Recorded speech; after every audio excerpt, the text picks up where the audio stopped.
Hi, welcome to the first of 12 webinars created by the Specialist Adult Dietetic, Weight Management and Diabetes team here at Midlands Partnership University NHS Foundation Trust. If you have clicked on this video, then you are likely someone who is looking to start making some steps towards a healthier you, and we sincerely hope this series of webinars can help you achieve just that. So without further ado, let's get straight into it.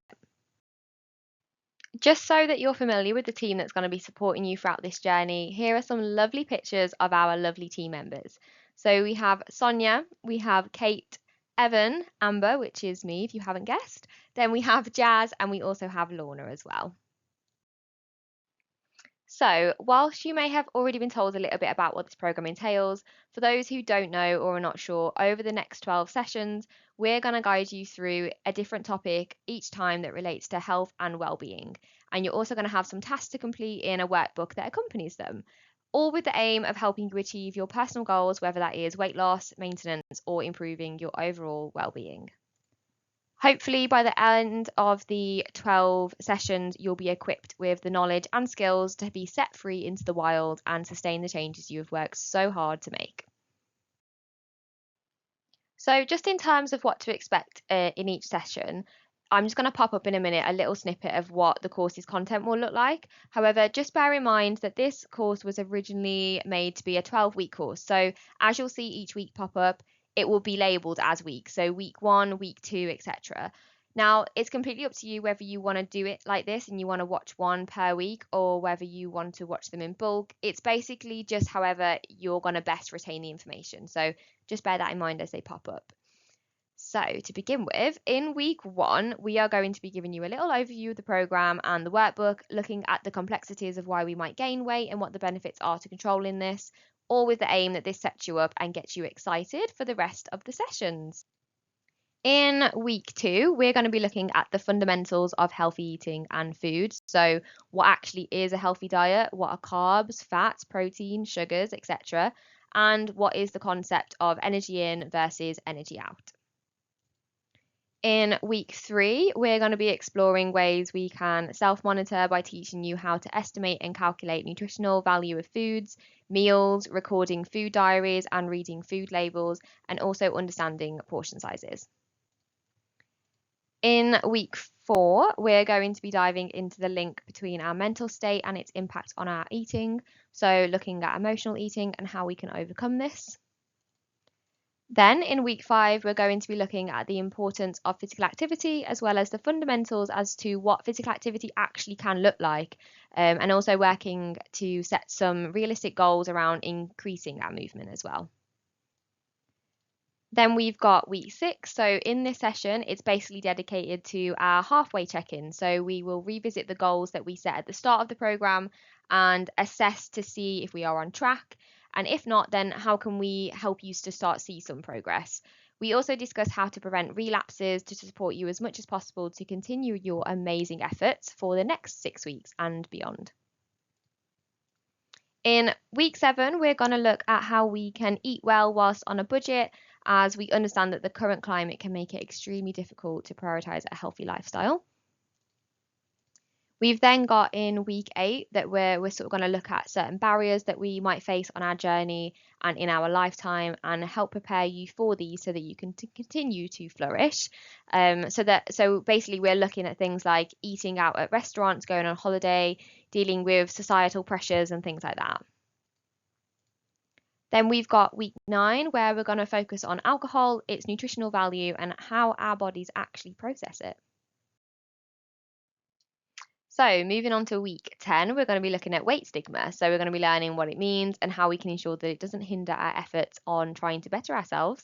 Then in week 11, we're going to dive into sleeping patterns and routines to understand how they can link to weight management and how we can create good sleeping habits to aid us.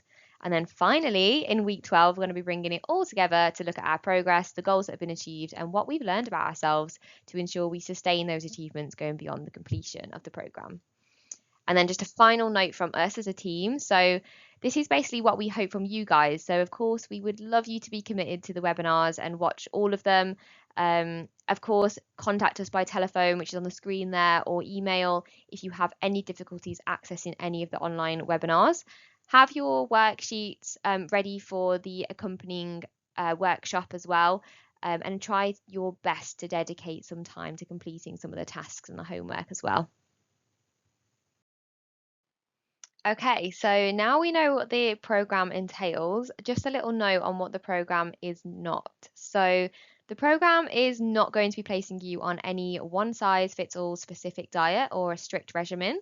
Instead, our aim is basically to provide you with education and non judgmental guidance to give you the autonomy over your own health and well being. We want to help you find what weight loss approach works best for you and your body and your life circumstances, because ultimately the best diet is the one that you're going to be able to stick to. Okay, so let's get into it, all the juicy stuff. So, regardless of the cause of our current weight or size, the pattern that emerges as a result of wanting to control our weight is oftentimes typical of what is shown on the screen here. So, we're going to go through what is called the dieting cycle. The cycle of events usually starts with that desire to change something about ourselves, which is typically addressed by maybe adopting a new diet or a new lifestyle. Now, this can maybe be exciting. You might be motivated and looking forward to a new venture. So you follow all the rules that you have been previously told to do, such as going to the gym multiple times a week, adopting various restrictive diets. You might become hyper vigilant, of food choices and you carefully pick which restaurants to eat at. You might compulsively check labels, tracking activities or calories, and possibly you might start to see some changes in your body. But out of no fault of your own, then the cravings can start to hit and you can't keep up with the exercise and the diet anymore. So you listen to your body and the intense food cravings and the urges to eat, and you possibly break your new regime. Because you've done this, you then might start to feel a little bit out of control, maybe ashamed, maybe a bit disappointed in yourself. You might start to gain a little bit of weight back, and so you find yourself right back at the start of the cycle, and you might adopt a new regime or a new exercise regime to account for that. This cycle goes round and round, leaving you more confused and upset each time. A question I have for you really is, does this sound anything like you might have experienced before? Have a little think and write it down. Now, don't get me wrong, diets can be really useful for some people, but it's extremely common that when we restrict certain foods in our life out of a belief that it is bad, we essentially end up putting that food on a pedestal. And by putting that food on the pedestal, it automatically makes that food more desirable. So, because we don't allow ourselves the food, our desire for that food heightens even further, and it becomes this alluring reward that we shouldn't, but we want to have. Unfortunately, the most common outcome from this is an episode of overeating or even binging on that food, followed by immense, unbearable amounts of guilt and shame that can last for days. As a result, the cycle never gets broken and the food is then placed back on the pedestal. This is basically why, as dietitians, we don't really like to label any types of food as good or bad, and we wouldn't want you to restrict certain foods completely out of your diet. The aim is to ensure you have a positive relationship with all food and yourself as a human being. We want to teach you how to handle your cravings, not completely ignore them. We want you to enjoy your food and be able to eat a variety of them in all of them in moderation, because this ensures that in the long run, all of those foods that might be on that pedestal at the moment eventually get taken down. In this next slide, we're just going to have a little bit of a deep dive into the background of weight gain and what causes it. This isn't because we want to teach you how to suck eggs. This is more because it's important that we understand weight gain can be caused by multiple factors, of which many are out of our control. Now, weight gain can, I think, be often misconceived as being a result of a lack of willpower, but understanding that this is not by any means the case can help us shift the blame that others and possibly even ourselves put on our shoulders. So yes, whilst weight gain can of course be caused by our eating habits, the reason why our eating habits are the way they are can be a result of medications we might take, our upbringing, our environment, and many more factors. Our age can also play a huge role in weight gain, such as going through the menopause or even just general biological changes that occur for us that can affect our metabolism. Age can also hinder our ability to be as active as we used to be. Then we've got genetics. So genetics can play a large role in our weight, but it's often said that our genetics loads the gun and our environment pulls the trigger. What we mean by that is we might be dealt with certain characteristics and predispositions when we're born, but inevitably it's what we're exposed to that determines what our future holds. Things like how we're brought up, our access to food, social media, advertisement, our typical work and success-driven lifestyles, societal pressures, financial circumstances, and even the placement and availability of fast food in our environment. Thinking about the dieting cycle, it can be super helpful to reflect on the sorts of things that you might have engaged in the past in an attempt to lose weight, and ask yourself some questions around what worked and what didn't. This can help you get a feel for what approach you might respond to best, and sort of support you to learn and develop effective tools moving forwards. If you've ever engaged in any form of weight loss, intervention, then I want you to use the what went well and what didn't go so well sections on the work page to write down some approaches that you personally think will work for you and aspects of diet and interventions that you have heard of in the past that maybe you disliked as well. We really want you to take some time on this page. So maybe pause the video, come back to it at your own time, or answer the questions in your own time as well. And then once you've done that, I want you to basically look down the list of things that went well for you in the past and almost filter all of these down into one group. This list of things is basically a list of things that are going to work for you, and it's going to form the foundations of your approach to achieving your goals over the next 12 weeks. So for the rest of the workshop today, you're going to need the worksheets that accompany this, because for the rest of it, we're going to go through some of these so that you understand what you need to do with these sheets moving forwards. Okay, so much like the dieting cycle, there is another cycle that we can go through when trying to change our behaviours. This is called the stages of change model, which consists of pre-contemplation, contemplation, preparation, action, and maintenance. Pre-contemplation is the first stage, where people in this stage typically don't consider their behaviour to be a problem. This might be because they haven't experienced any negative consequences of their behaviour, or it might be a result of denial about the negativity or severity of their consequences that they might have already experienced. When people are in this stage, they are often not very interested in hearing about negative consequences or advice to change their behaviour. Then we've got the contemplation stage, which is essentially where the person is considering or thinking about changing their behaviours. For example, this could be where the person engaging in an unhelpful behaviour begins to think about changing, cutting down, moderating, or quitting the habit or the behaviour. Someone at this stage is generally more open to receiving information about the possible consequences of their unhelpful behaviour. They may be open to learning about different strategies to controlling or quitting it, but without committing to a specific approach or even promising to make a change. In the preparation stage of the model, this is where a person has moved forward to planning and preparing for carrying out changes that they've learned about in the contemplation stage. During this stage, a person might put things in place like reaching out for support, planning the kind of change they want to achieve, obtaining resources, overcoming triggers, etc. Once the necessary preparations have been made, a person is typically ready to move on to the action stage. The action stage is where real change and change of behaviour starts happening. The action stage is typically stressful, but with good preparation, it can also be an exciting time that gives way to new options. Depending on the goal you set in the contemplation stage and the plans that you made in the preparation stage, the action stage can occur in small, gradual steps, or it can be a complete life change. Identifying and developing effective ways of coping with any stress are crucial during this stage. This will allow you to effectively move on to the maintenance stage without experiencing any relapses. So, the maintenance stage is concerned with continuing to achieve the progress that began in the action stage. The maintenance stage can be particularly challenging after a period of time has elapsed and the focus of reaching the goal might have lost its intensity. People can become complacent at this point. Maintenance can also become difficult when the stress of life catches up with you and old, familiar ways of coping might resurface. This is why it's really important to learn new ways of coping with stress during the action stage so that alternative strategies can be available to you during the maintenance stage. So, with all this in mind, just consider for a minute what stage you are at the moment in relation to your weight loss goals.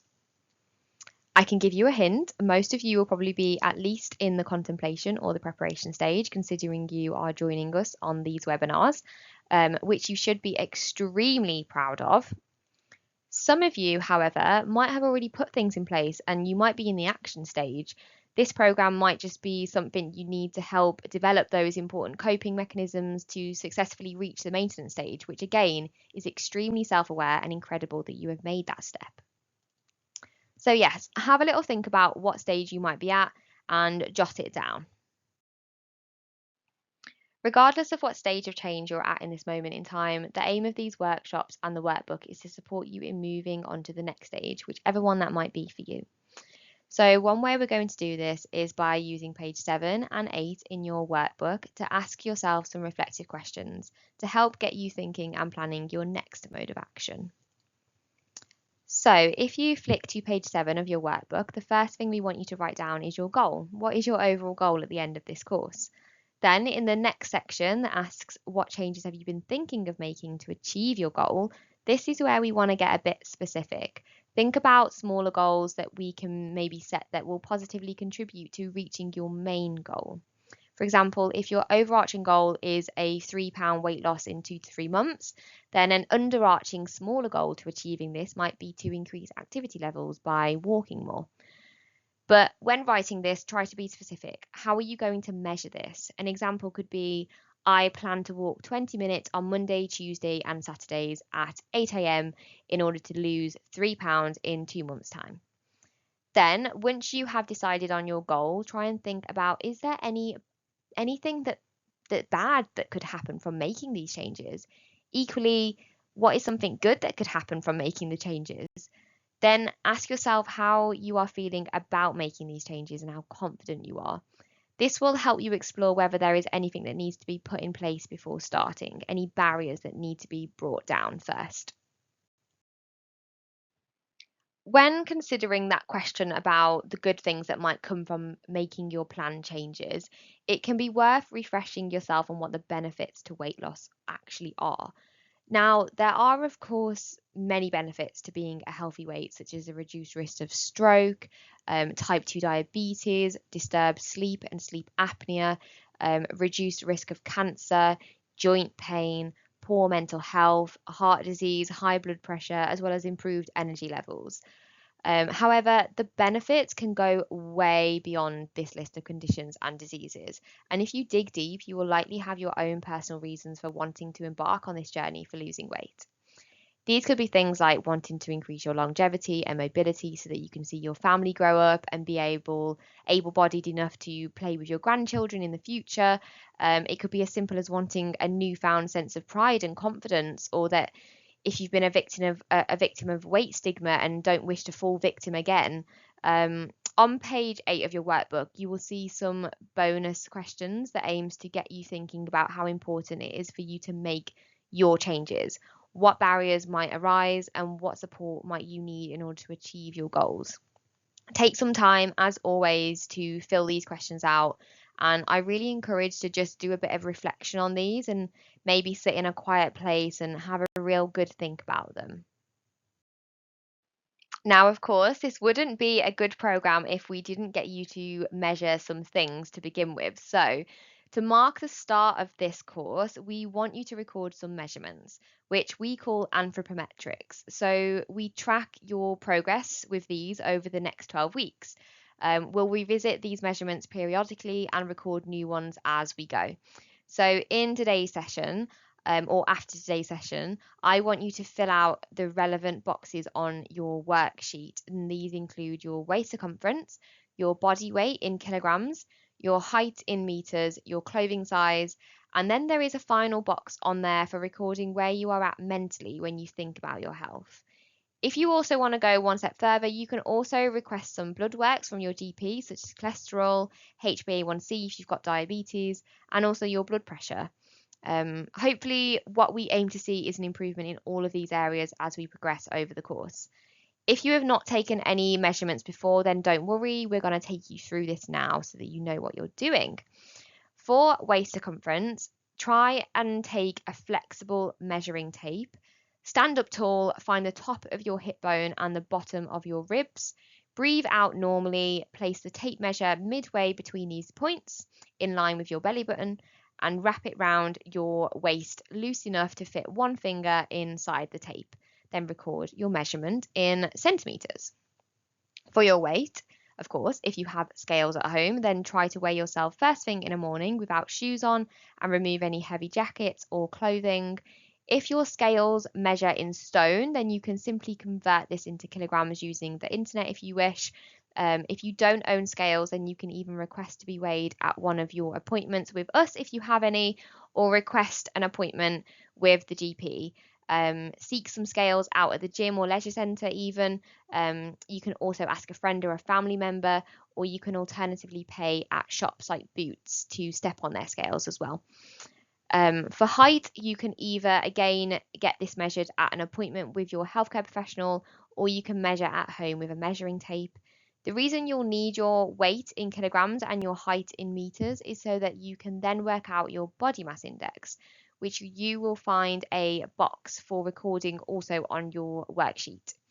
Then finally, for your clothing size, simply write down the size most of your clothes tend to be. You can, if you want, split this into your top size and your bottom size as well. If you do decide to get any further biochemistry measurements, then feel free to note the results down in the notes section of the worksheet as well, so you can look back on these. You'll also find on your worksheet some simple definitions of what your measurements can mean.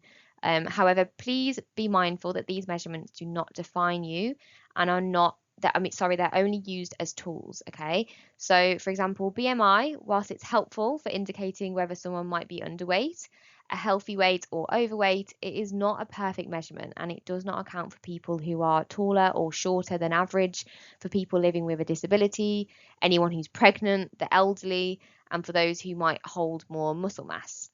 So, whilst we do measure them to measure progress, try not to get hung up on the numbers they produce or the categories that they might put you in. Try and hone in on how you're actually feeling on the inside and measure that via progress. So that brings us to the end of this week's session. The next session is going to be taking a deep dive into the fundamentals of what constitutes a healthy diet. So I really, really hope you love this one, but I do hope you love the next one even more. Good luck.